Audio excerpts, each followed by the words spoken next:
नमस्कार मित्रों, उड़ान द फ्लाई चैनल पर आपका स्वागत है। मैं विनोद सर। देखिए, इकोनॉमिक्स के संबंधित कुछ वीडियो आपके चैनल पर उपलब्ध कराए गए हैं। सबसे महत्वपूर्ण बात यह है कि कल की वीडियो में चर्चा हुई थी कि उत्तर प्रदेश माध्यमिक शिक्षा सेवा चयन आयोग द्वारा टीजीटी और पीजीटी की वैकेंसी आ चुकी है। उसके लिए जो भी एलिजिबिलिटी है वो वीडियो में भी चर्चा किया गया है, आप देख भी सकते हैं और समय अनुसार आप फॉर्म को फिलअप भी कर सकते हैं। आज की वीडियो में मैं थोड़ा सा टीजीटी और पीजीटी को ध्यान में रखते हुए यहाँ पर अपना पॉइंट ऑफ व्यू देना चाहूँगा। दूसरी बात यह है कि अगर टीजीटी पीजीटी की आप तैयारी कर रहे हैं तो उसके लिए सबसे पहले आपको सिलेबस पर ध्यान रखना पड़ेगा कि आखिर सिलेबस में क्या क्या चीज़ें इंक्लूड है, या अभी तक की टीजीटी और पीजीटी की परीक्षाओं में किस टाइप से सवाल हमारे इकोनॉमिक्स से पूछे गए हैं। तो ऐसी स्थिति में कुछ बुक्स हैं और कुछ आपके और भी नोट्स हैं, वो आपको वीडियो में पीडीएफ के माध्यम से अवेलेबल करवाए जाएंगे। लेकिन अभी जो क्लासेस चल रही हैं, जैसा कि मैंने आपसे बताया था कि इकोनॉमिक टर्मिनोलॉजी को ध्यान में रखते हुए वीडियो बनाया जा रहा है, जिसमें आपको इसकी तैयारी करते समय आपको किसी प्रकार की कोई समस्या ना हो। दूसरी बात यहाँ पर एक महत्वपूर्ण चीज़ है कि इकोनॉमिक्स के संदर्भ में, जैसा मैंने आपसे बताया था कि आपको कॉन्सेप्ट और करंट दोनों पर ध्यान रखना है और इसके जो सैद्धांतिक तथ्य हैं वो आपके लिए सबसे ज़्यादा महत्वपूर्ण है। क्योंकि पिछली परीक्षाओं में यानी टीजीटी और पीजीटी में आयोग ने जिस टाइप से क्वेश्चन पुटअप किए हैं उसमें अगर देखा जाए तो लगभग बैलेंस था। वो सेक्शन आपका सैद्धांतिक तथ्य और इंडियन इकोनॉमी से लगभग बराबर पूछा गया था। लेकिन कभी कभी ऐसा होता है कि जो भी आपके पेपर्स हैं, चाहे माइक्रो इकोनॉमिक्स हो, इंटरनेशनल ट्रेड हो, मॉनेटरी मनी और बैंकिंग हो, डेवलपमेंट हो, या आपका इंडियन इकोनॉमी सेक्शन हो, तो इस सेक्शंस में अब क्या पढ़ना चाहिए क्या नहीं पढ़ना चाहिए ये तो बहुत महत्वपूर्ण चीज़ है। लेकिन उससे भी महत्वपूर्ण चीज़ ये है कि किन बिंदुओं पर ध्यान देना चाहिए ताकि आने वाली परीक्षाओं में जो भी सवाल पूछे जा रहे हैं या जो नए क्वेश्चन बन सकते हैं उसको हम कैसे सॉल्व कर सकते हैं। जाहिर सी बात है कि अभी जो आया है विज्ञापन, सीटों की संख्या बहुत अच्छी है और आपके लिए स्वर्णिम अवसर है कि आप अच्छी तैयारी करके आप सिलेक्शन ले सकते हैं। लेकिन इसके लिए आपके पास एक प्लानिंग होना चाहिए कि किस तरीके से इकोनॉमिक्स को यानी टीजीटी और पीजीटी को ध्यान में रखते हुए पढ़ना चाहिए। यहाँ पर मैं आपसे दो चीज़ों पर और शेयर करना चाहूँगा कि अगर आपने ग्रेजुएशंस में लिया है और साथ ही साथ अगर आपने पीजी लेवल पर इकोनॉमिक्स लिया है तो कभी कभी ऐसा भी होता है कि अलग अलग यूनिवर्सिटीज़ में सिलेबस अलग अलग टाइप से बनाए गए होते हैं, जो कि first year, second year, third year और पीजी लेवल पर अलग अलग होते हैं। उस सेक्शंस पे अगर देखा जाए तो नेट और जेआरएफ यानी आयोग का जो सिलेबस है वो लगभग मिलता हुआ है और यूपीएससी के सिलेबस से बिल्कुल मेल खाता है। तो अगर आप टीजीटी और पीजीटी को ध्यान में रखते हैं तो आप सबसे पहले इसी बिंदु पर फोकस करेंगे और उसी को ध्यान में रखते हुए परीक्षा की तैयारी करेंगे। तो आइए आज हमारा जो टॉपिक है थोड़ा सा हम आपको डिफाइन करेंगे कि अर्थशास्त्र और अर्थव्यवस्था में क्या बेसिक डिफरेंसेस हैं। अगर आप अर्थशास्त्र पढ़ते हैं तो इसके अंतर्गत क्या आता है और अगर आप अर्थव्यवस्था पढ़ते हैं तो इसके अंतर्गत क्या आता है। तो उन्हीं बिंदुओं को ध्यान में रखते हुए आज हम चर्चा करते हैं। आपका जो टॉपिक है वो है इकोनॉमिक्स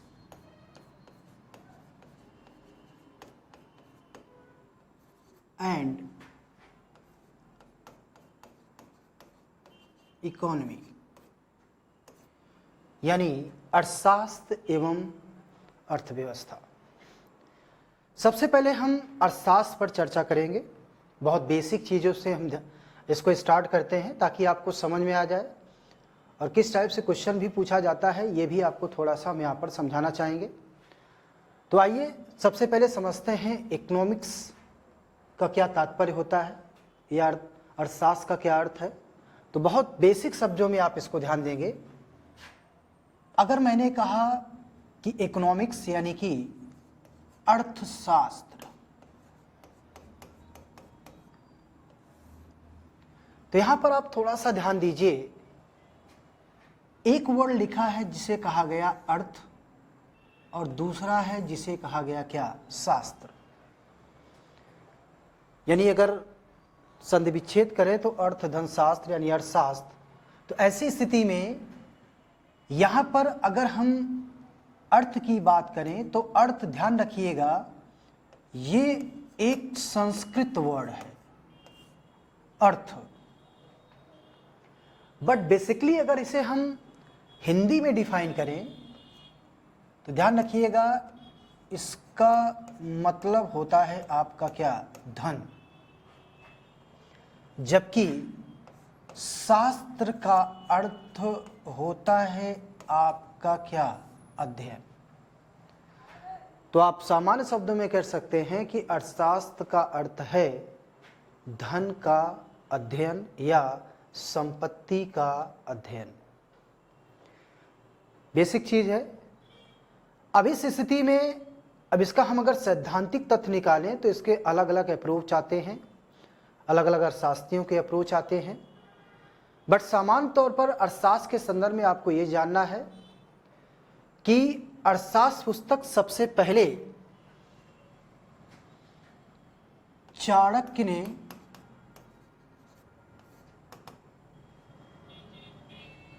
अर्थशास्त्र पुस्तक को सबसे पहले चाणक्य ने रचित किया था या लिखा था, और उस पुस्तक में इन्होंने अर्थशास्त्र प्लस राजनीति शास्त्र पर इन्होंने चर्चा किया था। बट अगर हम इसे और सैद्धांतिक तथ्यों के रूप में देखें तो वहां पर अरस्तु की एक पुस्तक आई, इकोनॉमिका।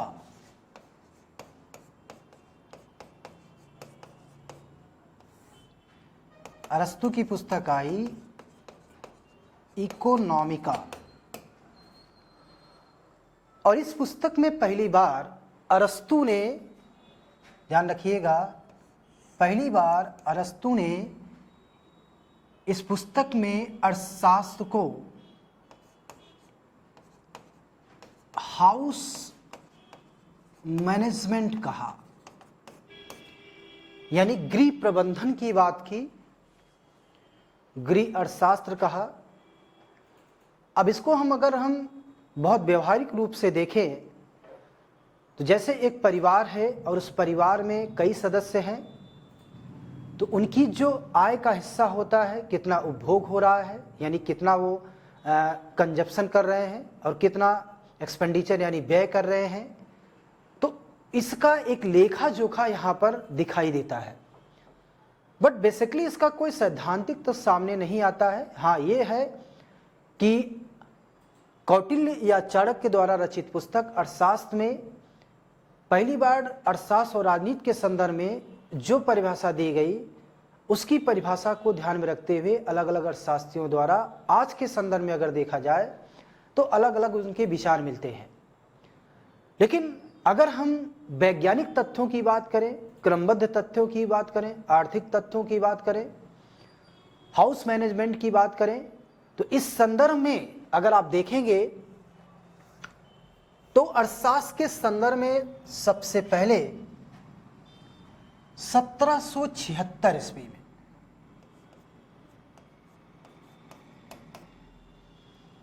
अर्थशास्त्री थे जिसका नाम था Adam Smith.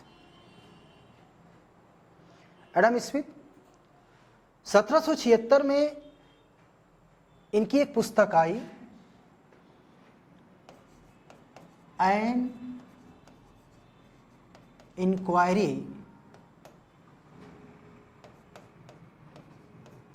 Into the nature and causes of wealth of nation।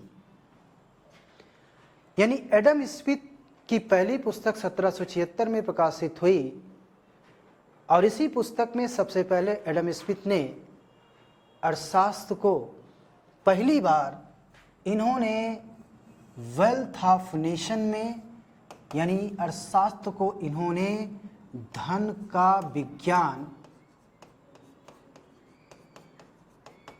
या संपत्ति का विज्ञान बताया। संपत्ति का विज्ञान बताया तो ये मेंशन किया गया फर्स्ट टाइम कि अर्थशास्त्र पुस्तक की सबसे पहले वैज्ञानिक व्याख्या एडम स्मिथ द्वारा की गई। इसीलिए धन को विज्ञान के रूप में प्रदर्शित करने के कारण, धन को सैद्धांतिक तथ्यों के रूप में क्रमबद्ध रूप से प्रदर्शित करने के कारण अगर आप देखेंगे तो एडम स्मिथ को ही, ध्यान रखिएगा, फादर ऑफ इकोनॉमिक्स कहा जाता है।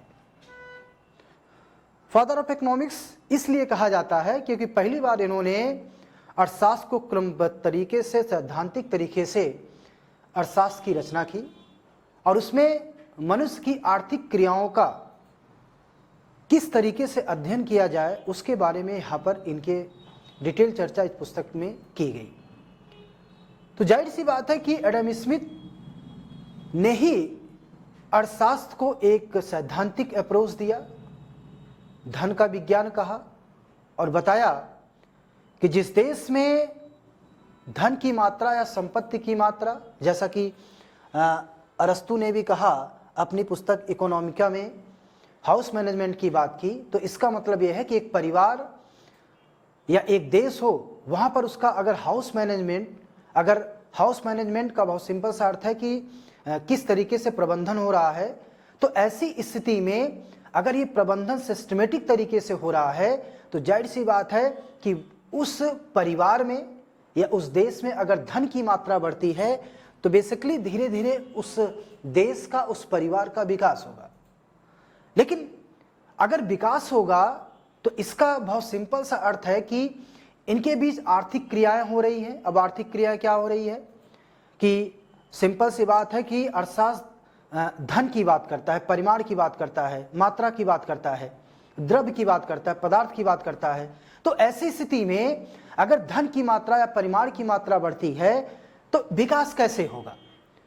अब इसी धन का किस तरीके से समुचित प्रयोग किया जाए, व्यवस्थित प्रयोग किया जाए, क्रमबद्ध तरीके से प्रयोग किया जाए, तो जाहिर सी बात है कि आप देखेंगे किसी भी परिवार में या किसी देश में धन की मात्रा बढ़ने से उसका विकास होता है, उसका आर्थिक कल्याण होता है, उसका सामाजिक कल्याण होता है।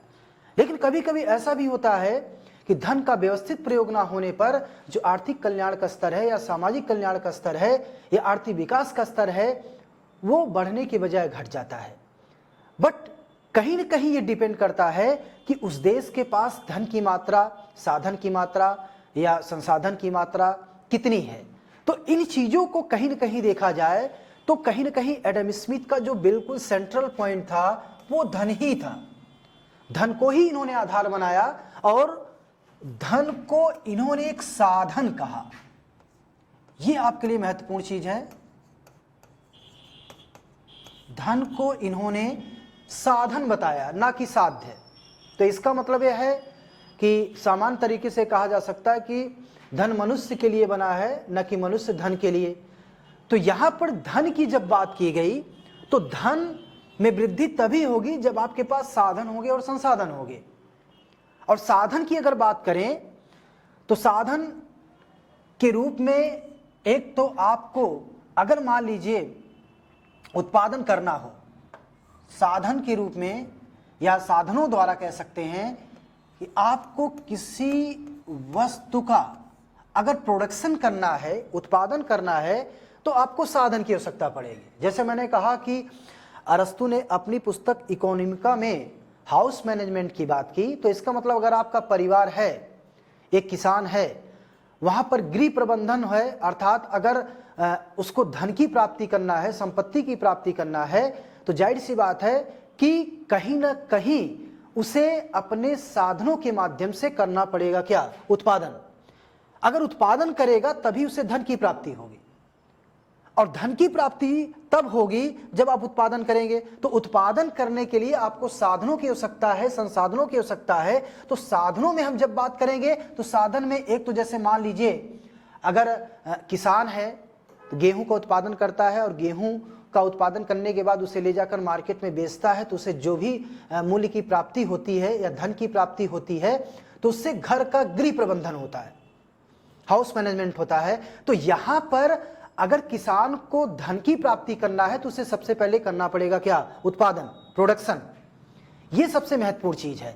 अब इस चीज को आप बहुत सामान्य तरीके से समझ सकते हैं। अगर किसान उत्पादन कर रहा है, किसान अगर उत्पादन कर रहा है, तो किसान को आप ध्यान दीजिए कि इसको हम उत्पादक कह सकते हैं। किसान को हम क्या कह सकते हैं? उत्पादक कह सकते हैं, प्रोड्यूसर्स कह सकते हैं, क्योंकि सबसे पहले किसी वस्तु का वही उत्पादन कर रहा है, यानी कच्चे माल का उत्पादन किसान कर रहा है। तो यहां पर आप देखिए, अब जब किसान उत्पादन करता है अपने साधनों, अब साधन क्या है? अगर उत्पादन करना है मान लीजिए उसे गेहूं का, तो गेहूं का उत्पादन करने के लिए उसे साधन की आवश्यकता होगी, और साधन में सबसे पहला जो आपका पॉइंट आएगा वो आपके लिए महत्वपूर्ण है। अब साधन में पहला जो पॉइंट है, एक तो गेहूं का उत्पादन करने के लिए उसे सबसे पहले आवश्यकता होगी भूमि, यानी कि लैंड की। भाई गेहूं तो हवा में उठेगा नहीं या उगेगा नहीं। जाहिर सी बात है कि गेहूं का प्रोडक्शन करने के लिए फार्मर को सबसे पहले आवश्यकता होगी किसकी? लैंड की, यानी भूमि की। अब अगर भूमि को देखें तो क्या भूमि में ही सिर्फ भूमि का प्रयोग करने से गेहूं का उत्पादन होगा? नहीं होगा। इसके लिए उसे कहीं ना कहीं देखा जाए, आवश्यकता होगी एक और सेक्शन पूंजी की। पूंजी यानी कैपिटल के। अब ये क्या तथ्य है? जब हम कैपिटल की बात करते हैं तो कैपिटल का मतलब है कि बहुत सिंपल शब्दों में कि जैसे मान लीजिए खेत की जुताई करने के लिए ट्रैक्टर की आवश्यकता होती है, हार्वेस्टर की आवश्यकता होती है, या विभिन्न कृषि यंत्रों की आवश्यकता होती है, ताकि सही समय पर सही तरीके से अच्छी उत्पादकता की जा सके, यानी अच्छे गेहूं का उत्पादन किया जा सके। तो इसके लिए भूमि, यानी कह सकते हैं ट्रैक्टर की आवश्यकता होगी, भूमि की आवश्यकता होगी, पूंजी की आवश्यकता होगी, और साथ ही साथ खेतों में काम करने वाले श्रमिक यानी लेबर की भी आवश्यकता पड़ेगी। अब जैसे आप देखिए खेतों में अगर बुआई हो रही है, जुताई हो रही है, कटाई हो रही है, या तो इसके अलावा निराई गुड़ाई हो रही है, तो जाहिर सी बात है कि उसमें कुछ न कुछ श्रमिकों की आवश्यकता पड़ती है।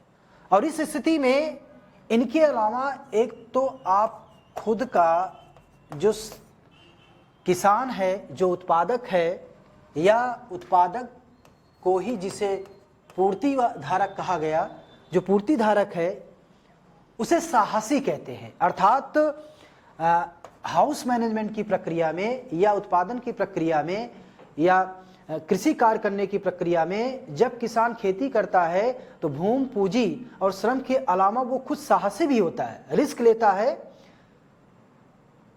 तभी तो उत्पादन होगा। अब ऐसा हो भी सकता है कि गेहूं का प्रोडक्शन होने में कुछ उसके बीच प्रॉब्लम्स आ जाए, जैसे मान लीजिए कि बाढ़ आ जाए, या सूखा पड़ जाए, या बीज की कमी पड़ जाए, बहुत सारे फैक्टर्स हैं। तो ऐसी स्थिति में वो साहसी है। और इसके अलावा साधन के अलावा ध्यान रखना है एक और, रिसोर्सेज, संसाधन। अब संसाधन में भी आप बिजली की बात कर सकते हैं, पानी की बात कर सकते हैं, ठीक है, बीज की बात कर सकते हैं, बहुत सारे तथ्य हैं। तो अगर इन चीज़ों को मिलाएं तो कहीं ना कहीं किसान अगर गेहूं का उत्पादन करता है तो ध्यान रखिएगा ये उत्पादक ही यानी किसान ही वस्तु की क्या करता है, पूर्ति करता है। अब पूर्ति करता मतलब गेहूं का उत्पादन करता है। अब जैसे मैंने कहा, आप इसको सिंपल शब्दों में सोचिए कि इन चीज़ों का उसने प्रयोग किया और एक वर्ष में 1 बीघा जमीन पर मान लीजिए कि 8 कुंटल उसने वीट यानी गेहूं का उत्पादन किया और अपनी लागत के अनुसार गेहूं का उत्पादन किया। तो जब गेहूं का किसान उत्पादन करेगा तो सबसे पहले ध्यान रखिएगा किसान गेहूं की लागत को ध्यान में रखिएगा, कॉस्ट। यह सबसे महत्वपूर्ण चीज होता है, क्योंकि जब भी कोई उत्पादक उत्पादन करता है, जब भी कोई किसान उत्पादन करता है, या जैसे मैं ही उत्पादन कर रहा हूं, अपनी सेवाएं दे रहा हूं, तो यह भी एक प्रकार का उत्पादन है।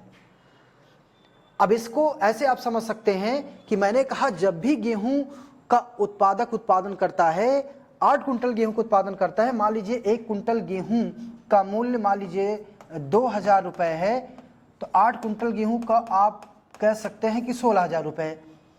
तो 16,000 रुपए ये तो बाजार कीमत हो गई, यानी मार्केट प्राइस हो गई। तो मार्केट प्राइस का मतलब है कि गेहूं अब ये गया है बाजार में। और बाजार में 2 चीजें होती हैं, ध्यान रखिएगा, बाजार में 2 चीजें होती हैं गेहूं की। एक तो मांग होता है और एक मैंने बताया गेहूं की पूर्ति की जाती है। तो ऐसी स्थिति में उत्पादक यानी किसान अपनी लागत के अनुसार ही उस वस्तु का तय करता है क्या, मूल्य यानी प्राइस, उसकी प्राइस तय करता है। तो ऐसी स्थिति में अब यहां पर इसकी जो डिमांड करेगा, यानी डिमांड करने वाला, अब जैसे किसान ने गेहूं का उत्पादन किया तो बाजार में ले जाकर जब बेचता है तो खरीदने वाला कौन होता है, क्रेता, क्रय करने वाला, जैसे आप और हम। तो हमें और आपको ध्यान रखिएगा, हम ही और आपको कहा जाता है कंज्यूमर, यानी कि हमें आपको कहा जाता है उपभोक्ता, कंज्यूमर। बात समझ में आ रही है आप लोगों को? मैंने क्या कहा, अगर किसान उत्पादक है, पूर्ति करता है, गेहूं मार्केट में ले जाके बेचता है, अगर हम आप उसे खरीदते हैं तो हमें और आपको क्या कहा जाता है, उपभोक्ता, यानी कंज्यूमर। और कंज्यूमर यानी उपभोक्ता, हम उस गेहूं की करते हैं डिमांड। ये अब आपके लिए महत्वपूर्ण चीज है, डिमांड यानी मांग। भाई अगर आप मार्केट में जाते हैं गेहूं खरीदने, तो किसान को उत्पादक और हमें आपको कहा गया, मैंने आपसे कहा कंज्यूमर, हम उस गेहूं की मांग करेंगे, डिमांड करेंगे। लेकिन किस तरीके से करेंगे? 2 चीजें आएंगी बाजार में। बाजार शब्द की बात की जाती है तो बाजार में 2 चीजें होती हैं, वस्तु की पूर्ति जो कि किसान करता है, वस्तु की मांग जो कि उपभोक्ता करता है। ये 2 चीजें महत्वपूर्ण है। अब अगर उत्पादक वस्तु की पूर्ति करता है, उपभोक्ता वस्तु की मांग करता है, तो उपभोक्ता जब किसी वस्तु की मांग करेगा तो ध्यान रखिएगा मार्केट में सबसे महत्वपूर्ण चीज होता है उस वस्तु का मूल्य। कि कल गेहूं की कीमत 2,000 रुपए प्रति कुंटल थी, क्या आज बढ़कर 2,500 रुपए प्रति कुंटल हो गया है? तो ऐसी स्थिति में 2 बातें आएंगी। अगर कीमत बढ़ गई है 2,000 से बढ़कर 2,500, तो यहां पर उत्पादक यानी पूर्ति को क्या होगा, लाभ होगा। लेकिन कीमत बढ़ने से हम और आप जो आज मार्केट में खरीदने गए हैं, तो क्या गेहूं की डिमांड करेंगे? नहीं करेंगे। क्यों? क्योंकि वस्तु का मूल्य क्या हो गया, बढ़ गया। अब अगर वस्तु का मूल्य बढ़ गया तो यहां पर आर्थिक क्रिया हुई। आर्थिक क्रिया का मतलब यह हुआ कि कल वस्तु का मूल्य यानी गेहूं का मूल्य कम था और आज गेहूं का मूल्य क्या हो गया, ज्यादा हो गया। तो ऐसी स्थिति में ऐसी स्थिति में उपभोक्ता हम और आप जब भी मार्केट में गेहूं, दाल, चावल या सब्जी में प्याज, आलू आज की डिमांड करने या उसे क्रय करने या खरीदने जाते हैं तो सबसे पहले हम उसको ध्यान देते हैं किसकी? प्राइस यानी कीमत की। अगर कीमत बढ़ेगा तो सिंपल शब्दों में मांग घटेगी, और अगर कीमत घटेगा तो मांग क्या होगी? बढ़ेगी। जैसे आज अगर आप देखिए आलू की कीमत कितनी है? लगभग 45 या 50 रुपए के आसपास। तो क्या 4 महीने पहले या 6 महीने पहले आलू की कीमत थी? नहीं थी, 20 रुपए किलो थी। तो इसका मतलब यह है कहीं ना कहीं आलू की कीमत बढ़ने के कारण आलू की डिमांड में कमी आई है। अब हो सकता है एसेंशियल गुड्स है, आप हो सकता उतना ही ले रहे हैं, लेकिन कहीं ना कहीं ये हो सकता है कि आप उसका उपभोग थोड़ा सा कम कर दिए हैं, क्योंकि कीमत बढ़ने के कारण ये मेंशन किया जाता है कि हम उसकी खपत या उपभोग कम करते हैं। तो यहाँ पर जब हम मांग करते हैं तो मूल्य को ध्यान में रखते हैं, लेकिन मांग तभी करेंगे यानी उस वस्तु की डिमांड तभी करते हैं जब हमें अधिकतम संतुष्टि मिलेगी। अर्थात अगर 40 से 50 हो गया, 60 हो गया तो कहीं ना कहीं आलू की डिमांड हम कम करेंगे। अगर गेहूं की वास्तविक कीमत 2000 से बढ़कर अगर 2500 रुपए हो गई तो भी हम उसकी डिमांड कम करेंगे। तो इसको अगर हम किसी भी वे में देखें तो कहीं ना कहीं ये डिपेंड करता है कि कीमत क्या होनी चाहिए, यानी बाजार में कीमत क्या होनी चाहिए। ये आपके लिए महत्वपूर्ण चीज है। तो इन चीजों को आपको ध्यान में रखना है कि उपभोक्ता अपनी संतुष्टि के अनुसार, अगर कीमत कम होगी तो वस्तु की मांग ज्यादा होगी, और कीमत अगर अधिक होगी तो वस्तु की मांग क्या होगी? कम होगी। तो यहां पर उपभोक्ता अपनी संतुष्टि के अनुसार ही वस्तु की मांग करेगा। अब इस स्थिति में वो मांग होगा तो वहां पर बहुत सारी चीजें आएगी। एक तो उपभोग होगा, क्योंकि हम उसे क्रय करेंगे तो उपभोग करेंगे तो यहां पर अगर देखा जाए तो उत्पादक को कहीं ना कहीं अगर अधिक कीमत है तो उसे लाभ भी होगा। अगर अधिक कीमत है, लाभ भी होगा, तो कहीं ना कहीं गेहूं में बचत की मात्रा भी बढ़ेगी। तो बचत की मात्रा बढ़ेगी तो साहसी या किसान कहीं ना कहीं अपने खेतों में इन्वेस्टमेंट भी करेगा। इन्वेस्टमेंट करेगा तो अर्थव्यवस्था में पूंजी का क्या होगा? निर्माण होगा, यानी कैपिटल फॉर्मेशंस होगा। तो अगर आप इन चीजों को देखिए, यानी कि साधन, भूमि पूंजी, श्रम साहस, उत्पादन, किसान, उत्पादक, लाभ, पूर्ति, लागत, मूल्य, उपभोग, संतुष्टि, मांग, पूंजी, निवेश, उपभोक्ता मांग, इसको आप लोग ध्यान दीजिएगा। इसको कहा जाता है इकोनॉमिक साइकिल, यानी कि इसको कहा जाता है आर्थिक आपकी क्या क्रिया। और यही आर्थिक क्रिया ही जो इकोनॉमिक साइकिल है, यही आर्थिक क्रिया ही आपका है क्या? अर्थशास्त्र। क्या है? अर्थशास्त्र। यही इकोनॉमिक साइकिल या आर्थिक क्रिया को ही अर्थशास्त्र कहा जाता है। और आज के सेक्शन में अगर आप देखेंगे तो अर्थशास्त्र सामाजिक विज्ञान की वह शाखा है।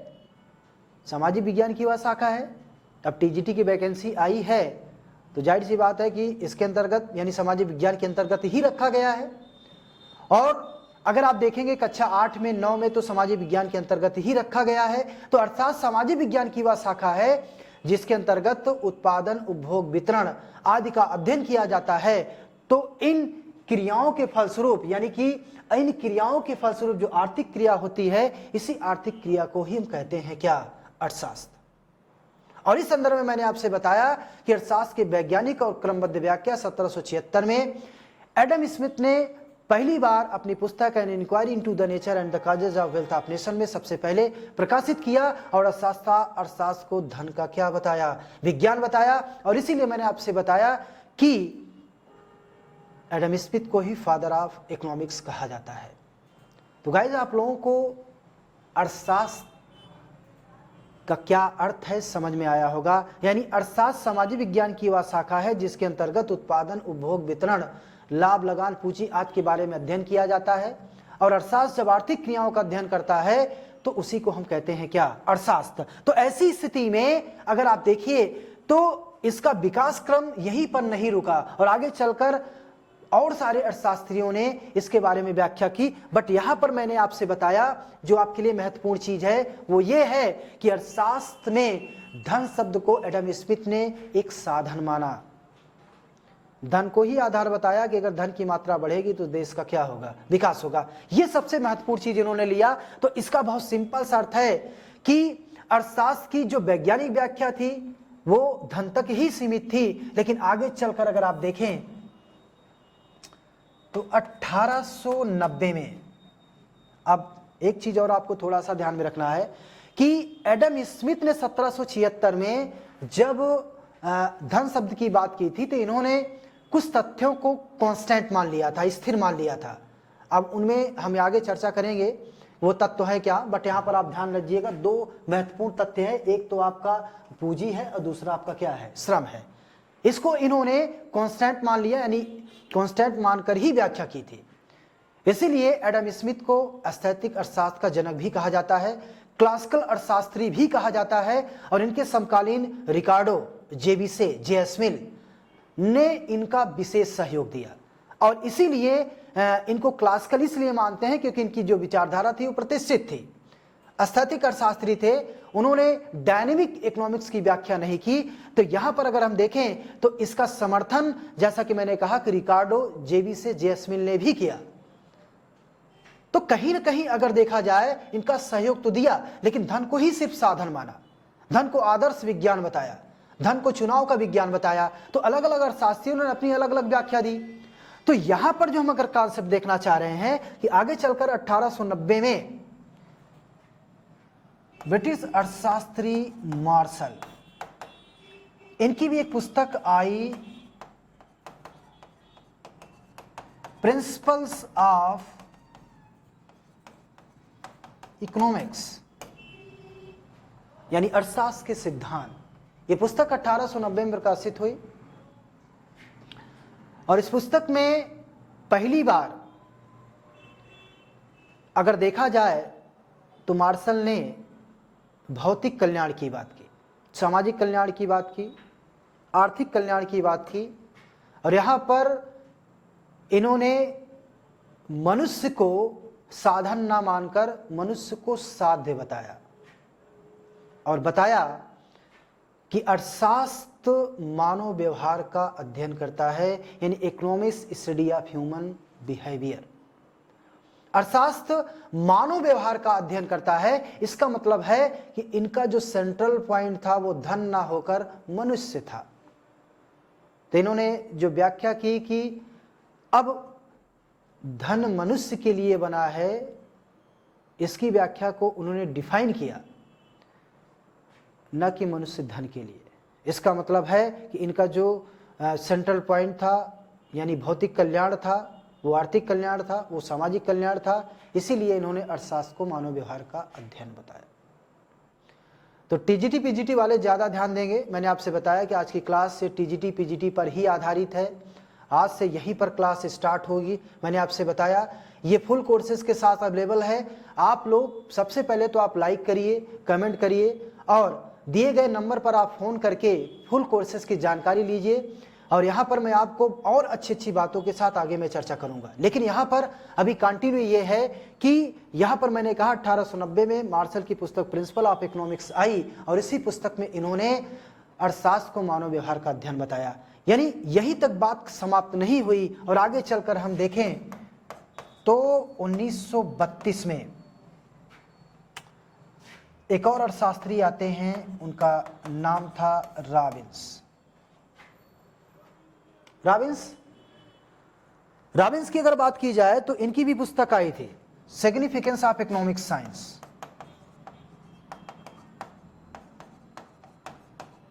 सिग्निफिकेंस ऑफ इकोनॉमिक साइंस, और यह पुस्तक 1932 में प्रकाशित हुई। और इस पुस्तक में इन्होंने कहा मनुष्य की आवश्यकताएं अनंत एवं असीमित हैं, जबकि उसके पास साधन और संसाधन क्या हैं, सीमित हैं। क्या बताया इन्होंने कि मनुष्य की आवश्यकताएं असीमित या अनंत हैं, जबकि उसके पास साधन और संसाधन क्या है, सीमित है। अर्थात यहीं पर इन्होंने पहली बार अर्थशास्त्र को स्केर्सिटी ऑफ साइंस यानी कि अर्थशास्त्र को दुर्लभता का विज्ञान भी बताया या दुर्लभता का शास्त्र भी बताया। ये आपके लिए महत्वपूर्ण चीज है। देखिए ध्यान रखिएगा, ये कई बार इस टाइप से क्वेश्चन पुटअप किया गया है आपके टीजीटी और पीजीटी में भी, हम उसकी चर्चा करेंगे। और बहुत जल्दी ही आपको सामने विभिन्न परीक्षाओं में जो कंसेप्ट वाइज जो सवाल पूछा गया है और जो मेरा टॉपिक चलेगा उस पर किस टाइप से सवाल पूछा गया है, क्या नया क्वेश्चन बन सकता है, इसकी व्याख्या मैं करने वाला हूं फुल कोर्सेस में।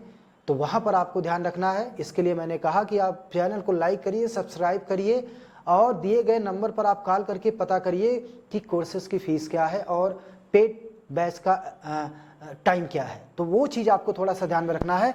और यहाँ पर मैंने कहा कि 1932 में रॉबिन्स की पुस्तक सिग्निफिकेंस ऑफ इकोनॉमिक साइंस आई, जिसमें उन्होंने अर्थशास्त्र को दुर्लभता का विज्ञान बताया। तो इसका मतलब ये था कि अर्थशास्त्रियों में एडम स्मिथ को फादर ऑफ इकोनॉमिक्स कहा गया और क्रमबद्ध व्यवस्थित तरीके से जो इसको यानी अर्थशास्त्र का जो विकास किया वो मार्शल ने किया और सैद्धांतिक और वैज्ञानिक तरीके से अर्थशास्त्र का विकास रॉबिन्स ने किया। तो इसका मतलब ये था कि एडम स्मिथ, जेबी से रिकार्डो जैसे अर्थशास्त्री को क्लासिकल अर्थशास्त्री कहा गया, जबकि मार्शल के साथ अगर जोड़ा जाए पीगू,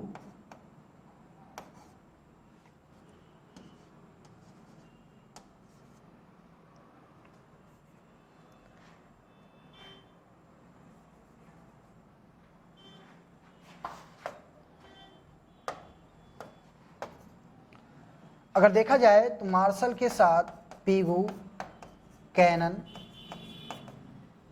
सिटोवास्की जैसे अर्थशास्त्री को कल्याणवादी अर्थशास्त्री भी कहा जाता है, जिन्होंने अलग अलग तथ्यों के आधार पर अलग अलग परिभाषा व्यवस्थित की, विकसित की। तो यहाँ पर अगर हम देखें तो विकास कालक्रम और आगे चलकर आपको देखने को मिलेगा। अलग अलग पुस्तकें आती हैं, foundation of economic science, an inquiry into the nature का ऑब्जर्वेशन के बाद जो इसका कार्यक्रम आता है उसमें प्रकृतवादियों और वाणिकवादियों की भी विचारधारा आई। इसके अलावा अगर आप देखेंगे सैमुअल्सन ने भी अर्थशास्त्र को विकास का अर्थशास्त्र कहा। इसके अलावा जे.के. मेहता ने भी अर्थशास्त्र को आवश्यकता भिन्नता के संदर्भ में परिभाषित किया। इसके अलावा और भी अगर आप देखेंगे बहुत सारी पुस्तकें आई, treatise of money, imperfect condition, तो इंटरेस्ट एंड मनी, कई पुस्तकें आई विकास क्रम के अनुसार। उसकी चर्चा हम आपके फुल वीडियो में करेंगे। तो इस पुस्तक में भी किस तरीके से उन्होंने डिफाइन किया और कैसे क्वेश्चन पूछा गया इसकी चर्चा हम करेंगे।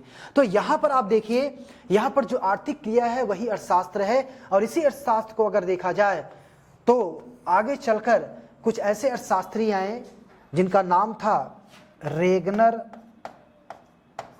फ्रिस।